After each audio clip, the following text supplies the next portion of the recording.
O te whaatalo whātu I le nei tae au mā lo le soifua manuia, o se mea whaafonga o tala la Radio Samoa. Tala to mua o le asa tofi. Wa umale palota councillors I Wellingtone, ma o le toʻatele o loo mana na o e whaawau pea ngā luenga to e whaalelei o le town hall, e ui I le taungatā. O le town hall se lau lua se fulu tausanga le matua, na tāpunia mai lava mai le lua fulu ma le tolu. I le mai a ripotia wa whaingo fie o na lama tia I mafui. O le aso nawhina whai ele palota ma o I tū nei nā ngai iai. A whaawau pea ngā luenga whaaleleia, o le atotongi le lua se lau lima sfulu lua, I le tolu se lau lua sfulu ma le iwa miliona tā la. Ai atu I lalo le whaletele, o le a whaaluai le vao le lua se lau ma le wha, a ngā I le tolu se lau wha sfulu ma le tolu, miliona. Mai le pole no I atua e whanau, e le o fia I le taunga tau le tau e wha mai ai lea ngā luenga tele. Peitai, o se whaai unga e manuia I tupulanga Wellington o atai au, ma e tā ua I le whaai unga, ua whaia nei. Se fulu ma le tolu councillors na pālota e whaawau pea ngā luenga whaalelei o le town hall, e se ile to atolu na te tee. O le tina matua valus fulu ma le fitu tausanga le ana so e le taawale te awa mutu ana nafi, ma mai lo na soifua. Whaamauninga nei mai leo leo e tusa ma le whaalawelave na tūlai mai le tai awa na nafi, ma e whaapea, o le ati nasa ia kolo o sia le awala I le taimi na so ai le taawale.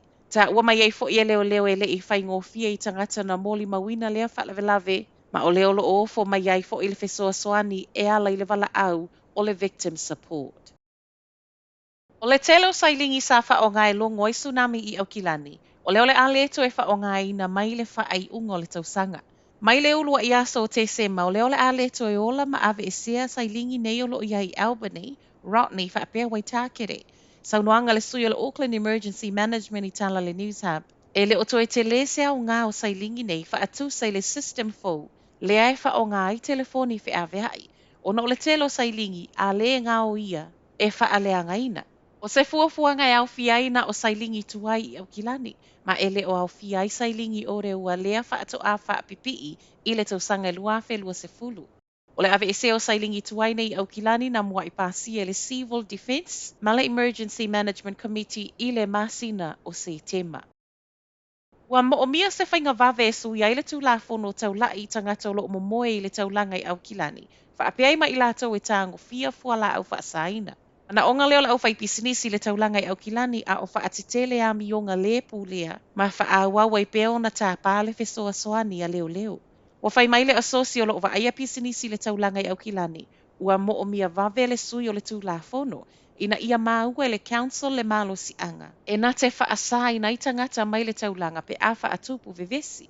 E iei le popolenga o nisi o le au whai pisinisi, e ono tau ma mao ai maturisi mai le taulanga, ona o winga nei. Tala no ai turisi, e silia ma le 5 meli wa mai a whaatulanga e asia Aukilani le nei tau mawhanawhana, au mai ele tusa ma le 2.5 wafe, tangata siasi mai fafo.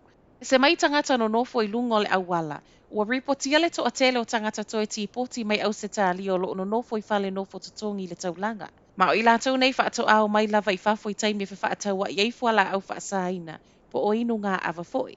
O le to atele o tangata whai pisinisi Aukilani, o loo langolangoina e le o lava le mālosi o le tūlafono o loo iai nei, ma ua mo o mia I le vave whai o se swinga. Ma tala whaaiu, ua iai le sui ala o whai ngā luenga St. John I le whale mai Waikato I aso le vaiaso, a o ngā lulu e tu I tia le taimi e whaatali e ngase I tutono o te avale ambulance, pe a taunu uatu le whale mai. Whaai unga le masino I ulaina ripotia mai iai le umi tele o tutu te avale ambulance I whafo le whale mai Waikato. Ma o le ana amata ngā lulu e whaatasi mai iai loa St. John, ma le pūlenga le matanga luenga le soifua maloloina, e whaia suinga. O aso ngā fuanga I asfaraile lea o iai lava le tangata whai ngā luenga St. John e fesoa soani te avale ambulance, I le taimi e taunu atuai le whale mai. Ai mai so feso o ta inga ma tangata whai ngā luenga le whale mai. Whai mai ai St. John wa mai ta wina le whaititi o le taimi, lea ua o atu ai te avale ambulance ma whaatalitali I fafo, talu mai ona iai lava lo latou sui o whaamautu I le whale mai Waikato. Whae watuai tala fōwala Radio Samoa le nei tai au, man wia le aso.